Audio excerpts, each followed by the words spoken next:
आप सभी का स्वागत और अभिनंदन है। आप सुन रहे हैं अध्यात्म मास्टर द्वारा प्रसारित श्रीमद् वाल्मीकि रामायण कथा वाल्मीकि रामायण अयोध्या कांड की कथा के अंतर्गत आज हम लोग 16 सर्ग की कथा का श्रवण करेंगे। 16वें सर्ग की कथा की विषय वस्तु है सुमंत्र का श्री राम को महल में पहुंचकर महाराजा का संदेश सुनाना और श्री राम का सीता से अनुमति ले लक्ष्मण के साथ रथ पर बैठकर गाजे बाजे के साथ मार्ग में स्त्री पुरुषों की बातें सुनते हुए जाना। सा तदन्तः पुरः द्वारं समितीत्य जनाकुलं प्रविविक्तां ततः कक्ष्याम् आससाद पुराणवित्। पुरातन वृत्तांतों के ज्ञाता सूत सुमंत्र मनुष्यों की भीड़ से भरे हुए उस अंतःपुर के द्वार को लांघकर महल की एकांत कक्षा में जा पहुंचे, जहां भीड़ बिल्कुल नहीं थी।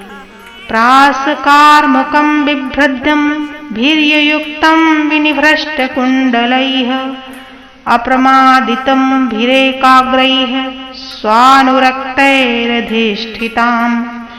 वहां श्री राम के चरणों में अनुराग रखने वाले एकाग्र चित्त एवं सावधान युवक प्राप्त प्रसन्न चित्त धनुष आदि लिए डटे हुए थे। उनके कानों में शुद्ध सुवर्ण के बने हुए कुंडल झलमला रहे थे।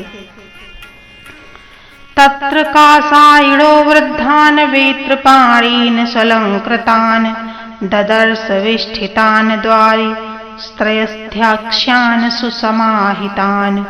उस ड्योढ़ी में सुमंत्र से को गेरुआ वस्त्र पहने और हाथ में छड़ी लिए हुए वस्त्राभूषणों से अलंकृत बहुत से वृद्ध पुरुष बड़ी सावधानी के साथ द्वार पर बैठे दिखाई दिए, जो अंतःपुर की स्त्रियों के अध्यक्ष संरक्षक थे। ते समीक्ष्य समायान्तं राम प्रिय चिकीर्षवः सहसोत्पतिता सर्वे यासनेभ्यः ससंभ्रमाः। सुमंत्र को आते देख श्री राम का प्रिय करने की इच्छा वाले वे सभी पुरुष सहसा वेग पूर्वक आसनों से उठकर खड़े हो गए। तानुवाच विनीतात्मा सूतपुत्रः प्रदक्षिणः क्षिप्रमाख्यात रामाय सुमंत्रो द्वारि तिष्ठति। राजसेवा में अत्यंत कुशल तथा विनीत हृदय वाले सूत पुत्र सुमंत्र ने उनसे कहा कि आप लोग श्री रामचंद्र जी से शीघ्र जाकर कहें कि सुमंत्र दरवाजे पर आ खड़े हैं। ते रामम उपसंगम्यम भर्तुः प्रिय चिकीर्षिवः सह भार्याय रामाय क्षिप्रमेवाच चक्षिरे। स्वामी का प्रिय करने की इच्छा वाले वे सब सेवक श्री रामचंद्र जी के पास जा पहुंचे। उस समय श्री रामचंद्र अपनी धर्मपत्नी सीता के साथ विराजमान थे। उन सेवकों ने शीघ्र ही उन्हें सुमंत्र का संदेश सुना दिया। प्रतिवेदितम् आज्ञाय सूतभ्यंतरम पितुः तत्रैवानाययामास राघवः प्रियकाम्यया। द्वार रक्षकों द्वारा दी हुई सूचना पाकर श्री राम ने पिता की प्रसन्नता के लिए उनके अंतरंग सेवक सुमंत्र को वहीं अंतःपुर में बुलवा लिया। तम वैश्रवण संकासम उपविष्टम सलंकृतम ददर्श सूतः पर्यंके सौवर्णेशोत्तरच्छदे। वहां पहुंचकर सुमंत्र ने देखा कि श्री रामचंद्र वस्त्राभूषणों से अलंकृत हो कुबेर के समान जान पड़ते हैं और बिछौनों से युक्त सोने के पलंग पर विराजमान हैं। वराहरुधिराभेड़ शुचिना चा सुगंधिना अनुलिप्तम परार्धेन चंदनेन परंतप। स्थित्या पार्श्वतश्चापि बालव्यजहनस्तया उपेतं सीतया भूयश्चित्रया शशिनं यथा।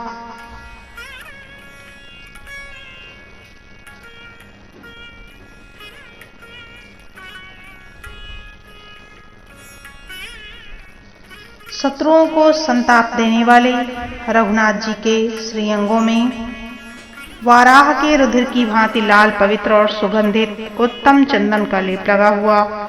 देवी सीता उनके पास बैठकर अपने हाथ से चवर डुला रही हैं। सीता के अत्यंत समीप बैठे हुए श्री राम चित्रा से युक्त संयुक्त चंद्रमा की भांति शोभा पाते हैं। तं तपन्तं विवादित्यम् उपन्नं स्वतेजसा ववन्दे वरदं बन्दी विनयज्ञो विनीतवत्। विनय के दाता बंदी सुमंत्र ने तपते हुए सूर्य की भांति अपने नित्य प्रकाश से संपन्न रहकर अधिक प्रकाशित होने वाले वरदायक श्री राम को विनीत भाव से प्रणाम किया। प्राञ्जलिः सुमुखं दृष्ट्वा विराह शयनासने राजपुत्रम् उवाचेदं सुमंत्रो राजसत्कृतः। वरैकालिक शयन के लिए जो आसन था उस पलंग पर बैठे हुए प्रसन्न मुख वाले राजकुमार श्री राम का दर्शन करके राजा दशरथ द्वारा सम्मानित सुमंत्र ने हाथ जोड़कर इस प्रकार कहा। कौसल्या सुप्रज्ञा राम पिता त्वां द्रष्टुमिच्छति महिष्यापि हि कैकेय्या गम्यतां तत्र माचिरम्। श्री राम आपको पाकर महारानी कौसल्या सर्वश्रेष्ठ संतान वाली हो गई। इस समय रानी कैकेयी के साथ बैठे हुए आपके पिताजी आपको देखना चाहते हैं, अतः वहां चलिए, विलंब न कीजिए। एवं उक्तस्तु संहृष्टो नरसिंहो महाद्युतिः ततः सम्मानयामास सीताम् इदम् उवाचः। सुमंत्र के ऐसा कहने पर महान तेजस्वी नरश्रेष्ठ श्री राम ने सीता जी का सम्मान करते हुए प्रसन्नता पूर्वक उनसे इस प्रकार कहा। देवी देवश्च देवी च समागम्य मदंतरे मंत्रे ते ध्रुवं किंचित अभिषेचन संहितम्। देवी जान पड़ता है कि पिताजी और माता कैकेयी दोनों मिलकर मेरे विषय में ही कुछ विचार कर रहे हैं।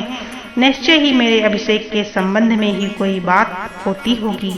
लक्षयित्वा हाभिप्रियायं प्रियकामा सुदक्षिणा सचा उदितो यति राजानम् उदर्थं असिते क्षणा। मेरे अभिषेक के विषय में राजा के अभिप्राय को लक्ष्य करके उनका प्रिय करने की इच्छा वाली परम उदार एवं समर्थ कजरारे नेत्रों वाली कैकेयी मेरे अभिषेक के लिए ही राजा को प्रेरित कर रही होंगी। सा प्रहृष्टा महाराजं हितकामानुवर्तिनी जननी चार्थकामा मे केकयाधिपते सुताः।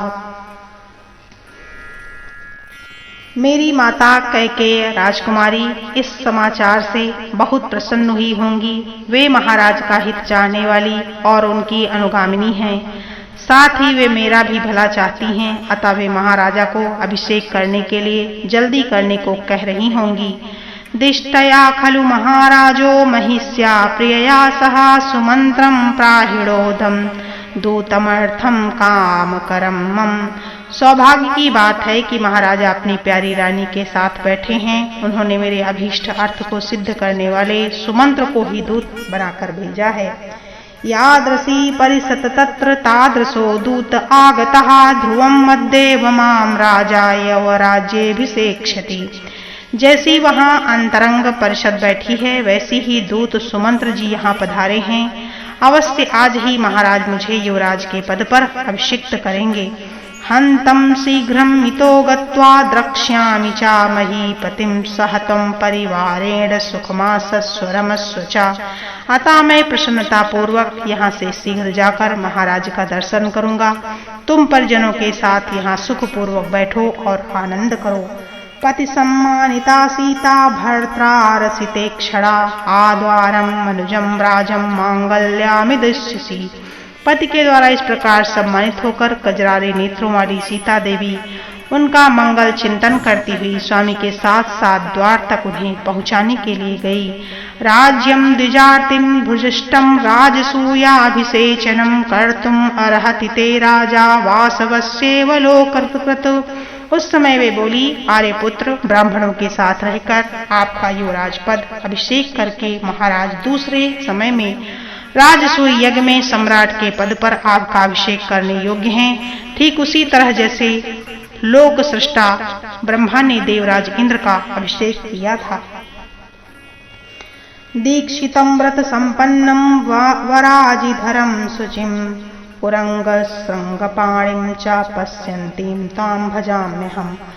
आप राजसूय यज्ञ में दीक्षित हो, तदनुकूल व्रत का पालन करने में तत्पर श्रेष्ठ मृग चर्मधारी, पवित्र तथा हाथ में मृग का श्रृंग धारण करने वाले हो, और इस रूप में आपका दर्शन करती हुई मैं आपकी सेवा में संलग्न रहूं, यही मेरी शुभ कामना है। पूर्वो दिशं व्रजध्रो दक्षिणां पातु ते यमः वरुणः पश्चिमायासं धनेशस्तूर्यां दिशम्। आपकी पूर्व दिशा में वज्रधारी इंद्र, दक्षिण दिशा में यमराज, पश्चिम दिशा में वरुण और उत्तर दिशा में कुबेर रक्षा करें। अथ सीताम अनुज्ञाप्यम कृतकौतुकमंगलः निश्चकामं सुमंत्रेण सह रामो विनेशतात्। तदंतर सीता की अनुमति ले उत्सवकालिक मंगल कृत्य पूर्ण करके श्री रामचंद्र जी सुमंत्र के साथ अपने महल से बाहर पहुंचे। पर्वतादिव निष्क्रम्य सिंहो गिरिगुहाशया लक्ष्मणं द्वारिशो अपश्यत प्राञ्जलिर्पुटं स्थितम्। पर्वत की गुफा में शयन करने वाले सिंह जैसे पर्वत से निकलकर आता है, उसी प्रकार महल से निकलकर श्री रामचंद्र जी ने द्वार पर लक्ष्मण को उपस्थित देखा, जो विनीत भाव से हाथ जोड़े खड़े थे। अथ मध्यकम कक्ष्याम समागच्छत सुहृदयश्चनैः सा सर्वानर्थिनो दृष्ट्वा समेत्य प्रतिनन्द्य च ततः पावक संकासम आरोहम रथोत्तमम वैयाघ्रम पुरुष व्याघ्रो राजितम राजनंदनः। तदंतर मध्यम कक्षा में आकर वे मित्रों से मिले। फिर प्रार्थी जनों को उपस्थित देख उस सब से मिलकर उन्हें संतुष्ट करके पुरुष सिंह राजकुमार श्री राम व्याघ्र चर्म से आवृत शोभा वाली तथा अग्नि के समान तेजस्वी उत्तम रथ पर आरूढ़ हुए। मेघनादम संबाधम मणिहेम विभूषितम मुष्णन्तम इव चक्षुषि प्रभया मेरुवर्चसम। उस रथ की थरथराहट मेघ की गंभीर गर्जना के समान प्रतीत होती थी। उसमें स्थान की संकीर्णता नहीं थी। वह विस्तृत था, मणि एवं सुवर्ण से विभूषित था। उसकी कांति सुवर्णमय मेरु पर्वत के समान जान पड़ती थी। वह रथ अपनी प्रभा से लोगों की आंखों में चकाचौंध सा पैदा कर देता था। करेणु कुशिला कल्पैश्च युक्तम परम वाजिभी हरियुक्तम सहस्राक्षो रथम इंद्रम इमांशुकम। उनमें उत्तम घोड़े जुते हुए थे, जो अधिक पुष्ट होने के कारण हाथी के बच्चों के समान प्रतीत होते थे। जैसे सहस्र नेत्रधारी इंद्र हरे रंग के घोड़ों से युक्त शीघ्रगामी रथ पर सवार होते हैं, उसी प्रकार श्री राम अपने उस रथ पर आरूढ़ थे। प्रययो तूर्णमास्थाय राघवो ज्वलितः श्रिया सपर्जन्यैवाकाशे स्वनमानं विवादयन् निकेताग्निर्ययो श्रीमान महाभ्रादिव चंद्रमाः। अपनी सहज शोभा से प्रकाशित श्री रघुनाथ जी उस रथ पर आरूढ़ हो तुरंत वहां से चल दिए। वह तेजस्वी रथ आकाश में गरजने वाले मेघ की भांति अपनी घर घर ध्वनि से संपूर्ण दिशाओं में प्रकाश फैलाने लगा। महान मेघमंडल से निकलने वाले चंद्रमा के समान श्री राम के उस भवन से बाहर निकले। चित्र चामर पाणिस्तु लक्ष्मणो राघवानुजः जुगोप भ्रातरम भ्रातार्थमास्थाय पृष्ठतः। श्री राम के छोटे भाई लक्ष्मण भी हाथ में विचित्र चंवर लिए उस रथ पर बैठ गए और पीछे से अपने ज्येष्ठ भ्राता श्री राम की रक्षा करने लगे। ततो हलहला शब्दस्तमतुलं समजायत तस्य निष्क्रमाणस्य जनोधस्य समन्ततः। फिर तो सब ओर से मनुष्यों की भारी भीड़ निकलने लगी। उस समय उस जन समूह के चलने से सहसा भयंकर कोलाहल मच गया। ततो हयवरा मुख्या नागाश्च गिरिसन्निभाः अनुजगम तथा रामम सतसो अथ सहस्रशः। श्री राम के पीछे पीछे अच्छे अच्छे घोड़े और पर्वतों के समान विशाल का श्रेष्ठ गजराज सैकड़ों और हजारों की संख्या में चलने लगे। अग्रताश्चस्य सन्नद्धाश्चंदना गुरुभूषिताः शंखचानापधाराः शूराः जगमुरांससो जनाः। उनके आगे आगे कवच आदि से सुसज्जित तथा चंदन और अगुरु से विभूषित हो खड्ग और धनुष धारण किए हुए बहुत से सूरवीर तथा मंगलाशंसी मनुष्य बंदी आदि चल रहे थे। ततो वादिस्त्रयं शब्दाश्च अस्तुति शब्दाश्च वान्दिनां सिंहनादाश्च सूराणां ततः सुसुवरे पथिम् हर्म्यवातातयनस्या भूर्षिताभिः समन्ततः कीर्यमाणः सुपुष्णार्धयोर् स्त्रीभिरिन्दिमः। तदंतर मार्ग में वाद्यों की ध्वनि बंदी जनों के स्तुति पाठ के शब्द तथा सूरवीरों के सिंहनाद सुनाई देने लगे। महलों की खिड़कियों में बैठी हुई वस्त्राभूषणों से विभूषित वनिताएं सब ओर से शत्रुदमन श्री राम का ढेर के ढेर सुंदर पुष्प बिखेर रही थी। इस अवस्था में श्री राम आगे बढ़ते चले जा रहे थे।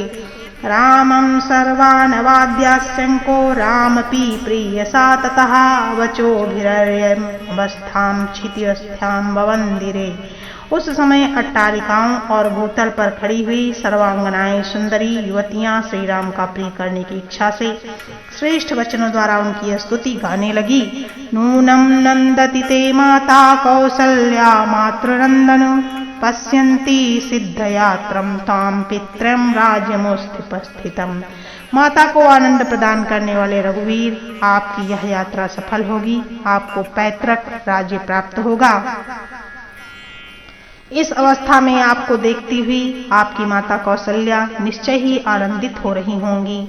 सर्वसीमान्तिनिभ्यश्चम सीतां सीमन्तिनीं वराम् अमन्यन्तं तीन्हा नार्यो रामस्य हृदय प्रियाम् तथा सुचरितं देव्या पुरा नूनं महत तपः रोहिणीव शशांकेन राम संयोगमापया।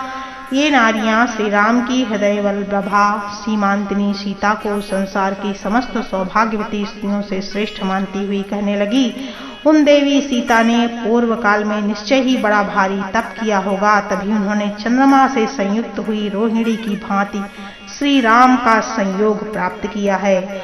इति प्रसाद दर्शुयंगे सुप्रमदाभिर्य नरोत्तमा सुश्राव राजमार्गस्था प्रियावाच उदाग्यता। इस प्रकार राजमार्ग पर रथ पर बैठे हुए श्री रामचंद्र जी प्रसाद शिखरों पर बैठी हुई युवती स्त्रियों के द्वारा कही गई ये प्यारी बातें सुन रहे थे। सा राघवस्तत्र तदा प्रलापाश्रुषावलोकस्य समागतस्य आत्माधिकारा विविधाश्च वाचाः प्रहष्टरूपस्य पुरे जनस्य। उस समय अयोध्या में आए हुए दूर दूर से लोग अत्यंत हर्ष से भरकर वहां श्री रामचंद्र जी के विषय में जो वार्तालाप और तरह तरह की बातें करते थे, अपने विषय में कही गई उन सभी बातों को श्री रघुनाथ जी सुनते जा रहे थे। एष श्रियं गच्छति राघवो अद्य राजप्रसादाद् विपुलां गमिष्यन् एते वयं सर्व समृद्ध कामा एषा मयं यो भाविता प्रशस्ता। वे कहते थे कि इस समय ये श्री रामचंद्र जी महाराज दशरथ की कृपा से बहुत बड़ी संपत्ति के अधिकारी होने जा रहे हैं। अब हम सब लोगों की समस्त कामनाएं पूर्ण हो जाएंगी, क्योंकि ये श्री राम हमारे शासक होंगे। लाभो जनस्यास्य ये देशं सर्वे प्रपश्यते राष्ट्रमिदं चिराय नाहा प्रियं किंचन जातु कश्चित् पश्येनं दुःखम् अनुजाधिपमस्मिन्। यदि यह सारा राज्य चिरकाल के लिए इनके हाथ में आ जाए तो इस जगत की समस्त जनता के लिए यह महान लाभ होगा। इसके राजा होने पर कभी किसी का अप्रिय नहीं होगा, किसी को कोई दुख नहीं देखना पड़ेगा। साघोष वदिश्चम हयैः सनागैः पुरः सरैः स्वास्तिकसूतमागधैः महीयमानः प्रवरैश्च वादकैः रभिरुष्टो वैश्रवणैः यथा ययो। हिनहिनाते हुए घोड़ों, चिघाड़ते हुए हाथियों, जय जयकार करते हुए आगे आगे चलने वाले बंदियों, स्तुति पाठ करने वाले सूतों, वंशों की वृद्धावली बखान करने वाले बागधों तथा सर्वश्रेष्ठ गुण गायकों के तुमुल घोष के बीच उन बंदी आदि से पूजित एवं प्रशंसित होते हुए श्री रामचंद्र जी कुबेर के समान चल रहे थे। करेणुमांगर तथाश्चम संकुलम महाजनोधैः परिपूर्ण चत्वरम प्रभूतरत्नं बहुपर्य संचयं ददर्श रामो विमलम महापथम। यात्रा करते हुए श्री राम ने उस विशाल राजमार्ग को देखा जो हथिनियों, मतवाले हाथियों, रथों और घोड़ों से खचाखच भरा हुआ था। उसके प्रत्येक चौराहे पर मनुष्यों की भारी भीड़ इकट्ठी हो रही थी। उसके दोनों पार्श्व भागों में प्रचुर रत्नों से भरी हुई दुकानें थी तथा विक्रय के योग्य और बहुत से द्रव्यों से ढेर वहां दिखाई देते थे। वह राजमार्ग बहुत साफ सुथरा था। इत्यार्षे श्रीमद् रामायणे वाल्मीकि आदि काव्ये अयोध्या कांडे षोडशः सर्गः। इस प्रकार श्री वाल्मीकि निर्मित आर्ष रामायण आदि काव्य के अयोध्या कांड में 16वां सर्ग पूरा हुआ।